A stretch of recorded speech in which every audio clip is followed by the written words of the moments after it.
I wasted thousands of dollars when I first started growing cover crops for cows and pigs to graze. And in this video, I want to share with you those 6 mistakes that I made and how we can avoid them.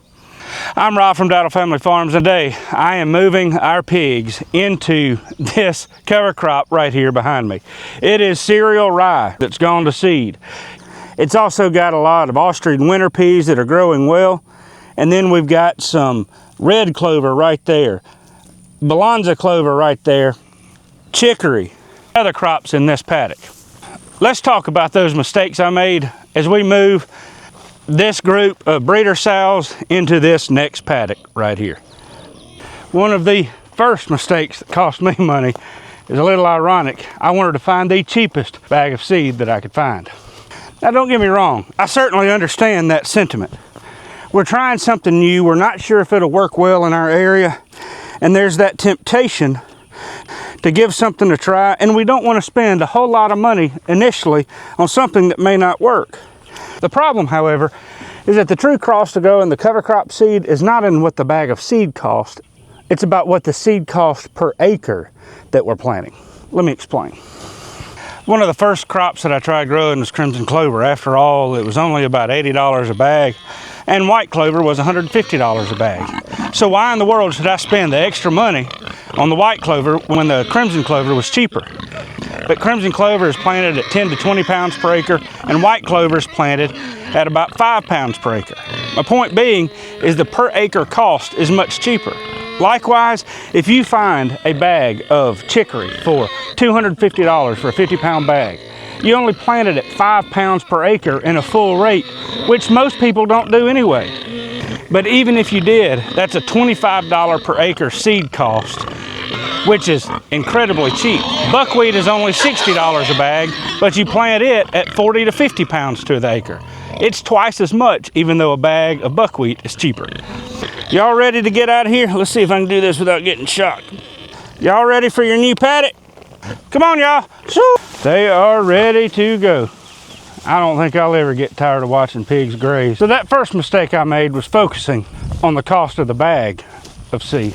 I spent some extra money and lost good foraging ability because I focused on what the bag of seed cost, not what seed cost per acre was. Hey, Berkey, you like your new forage? Huh? You still a little skittish, aren't you? The second mistake that I made was trying to plant monoculture crops. Most of the advice that I'd gotten say that clovers work really well because they're high protein feeds, and all of that is true.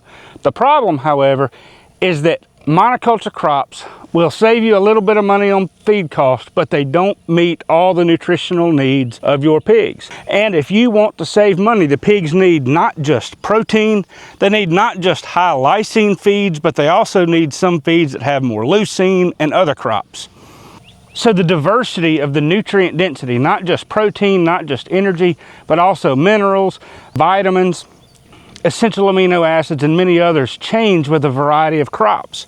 That's why in this cover crop field right here that I just moved our pigs into, we've got winter peas, which is one of their favorite crops to graze.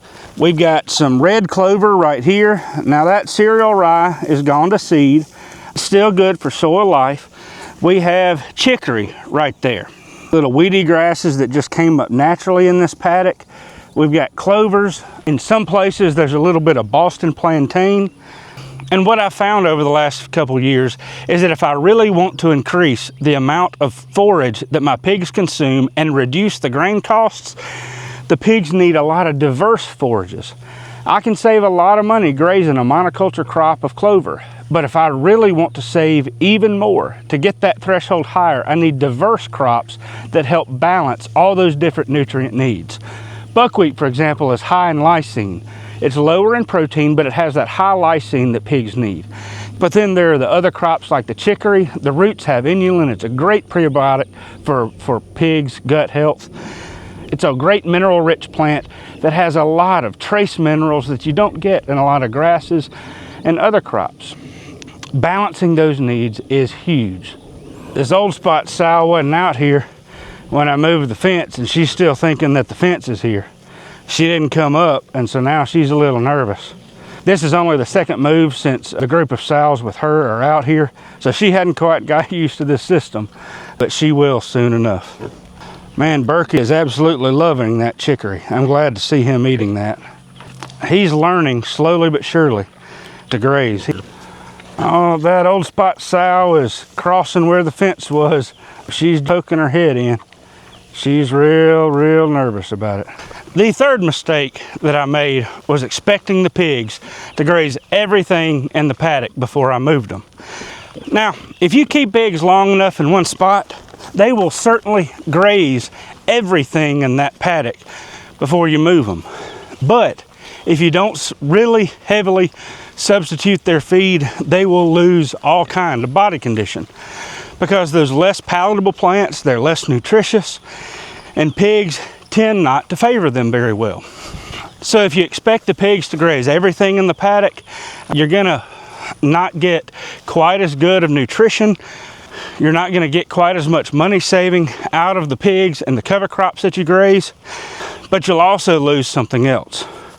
If you look at the strip of forage that the pigs had in this last paddock, it wasn't quite as thick and tall as that one, but I'm guessing that they still grazed roughly 40%, probably closer to 60% of a lot of the forage here. Now, I could have left them here longer.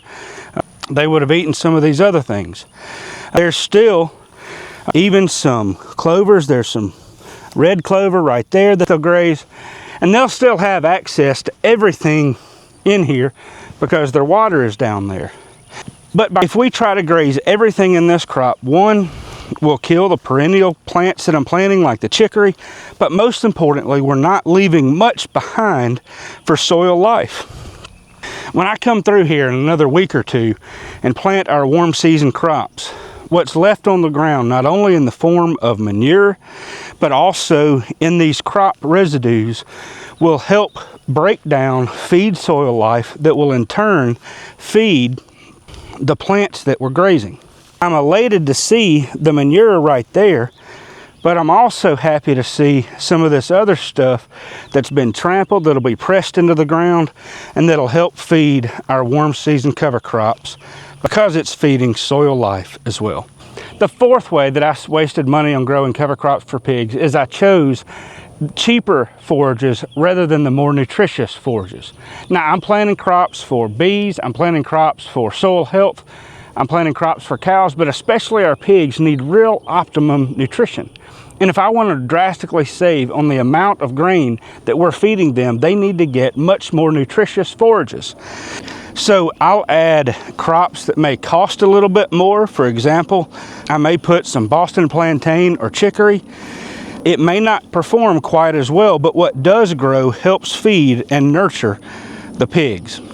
When I start planting buckwheat, I'll usually plant buckwheat at a higher rate, partially because it is so nutritious and so healthy for the pigs. So rather than 5 to 8 pounds of buckwheat per acre, I may seed up to 20 or 30 pounds. Buckwheat, even though each bag is relatively cheap, it is a more expensive seed. However, it also benefits soil life, it benefits honeybees, pollinators, beneficial insects, and it's wildly nutritious for pigs, so it pays off in the long run. You see, cover crops for most ruminant grazing may be as cheap as $20 to $45 per acre. If I'm trying to drastically reduce my pig feeds by growing nutritious cover crops, those costs may be $60 or $70 per acre. But remember, if I'm getting them more nutrition, then I can save a lot of money. Let me make an example. If I've got a field of cover crops for grazing, that's for cattle. Cattle will eat the vast majority of that crop, and that's okay. Pigs, because it's not all that nutritious, may only eat 25 or 30% of that crop. By growing more nutritious feeds, I'm reducing grain costs for our pigs. I can save more money growing cover crops for pigs than I can growing them for cattle. Hey girl, another mistake that I made was going big before I knew what I was doing. You see, growing cover crops for pigs in your area is going to be a lot of trial and error. There aren't a whole lot of people that are doing it, especially trying to drastically reduce their feed costs like I am. The people who are, sometimes that information is not as readily available. Forage experts at extension offices don't really know a whole lot about grazing pigs other than some just general information. And so it's going to take a little while to figure out what crops work really well in your area. For example, red clover may work well for you and it may not. Balanza clover may work well and it may not. I've tried white clover in this particular field before, and we have white clover other parts of the farm and it's performing beautifully. But because this part of the farm tends to stay wet, what I found is Balanza clover and red clover tend to perform much more effectively. Different crops will perform different ways on different parts of your farm, not just in different states, regions, and parts of the world. So let me encourage you to give different crops and different mixes a try, and then slowly build up from there. You got that chicory and don't want those others to steal it from you, do you, girl? You are proud of that. The sixth and final mistake that I made is not reading the label carefully enough.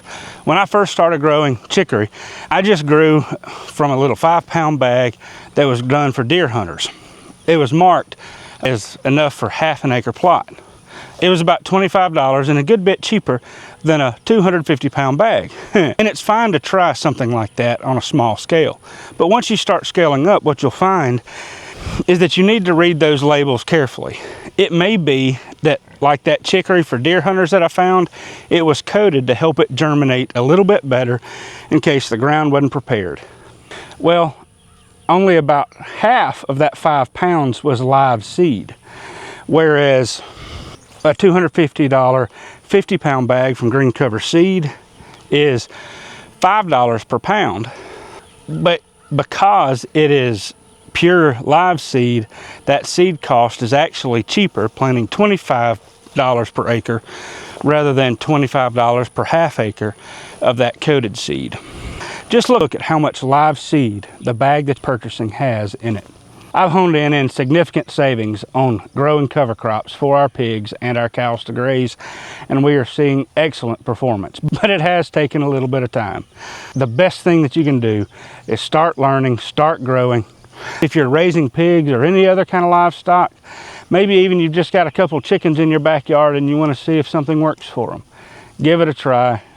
You'll learn, you'll grow, and you'll be amazed at what can happen. Y'all take care. Have a great day.